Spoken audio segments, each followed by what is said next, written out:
Now to an amazing story of determination and survival that started with a simple stomach ache. And led to 36-year-old Jackie Richard becoming a quadruple amputee. Now, after months in the hospital, 14 surgeries, and dozens of therapy sessions, Jackie is doing her best to get back to her normal life. A year and a half ago, Jackie Richard was working in the food industry in Alabama when she got what she thought was just a bad stomachache. Tuesday was the day I felt sick, just a throbbing in my stomach. It was just some kind of weird feeling. It got worse the next day. She had to call in sick, and her roommate took her to the hospital. And it just turned from, I guess, a stomach infection to sepsis, and then the sepsis took all over my body, and it can do a lot of damage. Sepsis, which is a blood infection, caused almost all of her organs to shut down, and in order to save her life, doctors had to amputate both her hands and her legs below the knee. She was only given a 15% chance of survival. And told my parents to prepare for funeral arrangements twice, so it was a lot. They went through a lot. But after 6 months in the hospital, 5 of them in ICU, Jackie was well enough to leave, and her sister brought her to Hampton Roads for rehab. She brought me up here, and with the NORFOLK General Help and Sentara Rehab program that's gotten me this far. So, but she's in Iraq right now, doing some contract work, and she's just looking to supplement her income, because it did take a burden on my whole family. So she's been just trying to help out.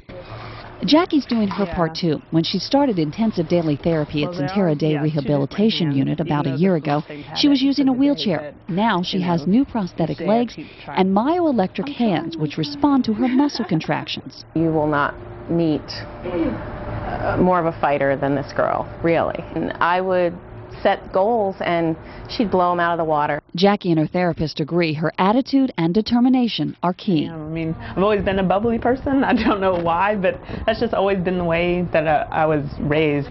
But she admits it's not always easy to be positive. Yeah, you have these little pity parties, and I feel sorry for myself, but I've just been bound and determined to get back to where I wanted to be, or where I was going, where I was heading.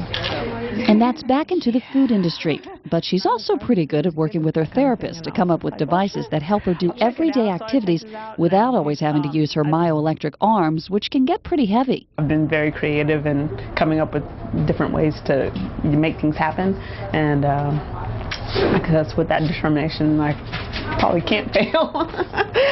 At least I'm determined not to. She's amazing. I mean, in 22 years, I've never had anybody like her. She's a miracle. Whatever she sets her mind to, she will do, and then some. I know that. Now, Jackie is hoping to learn to drive again and would love to be able to get a job as a kitchen manager or a cooking instructor. In the meantime, she's keeping busy with her therapy, and oh, by the way, she just joined a power soccer team, and she's looking forward to playing this fall. Remarkable story. What a great role model. Sandra, does Jackie know how she got the sepsis? She has no idea how she got it, and you know what? She's like, I've moved on past that. I'm just working on getting better and feeling better. So excellent story. Yeah.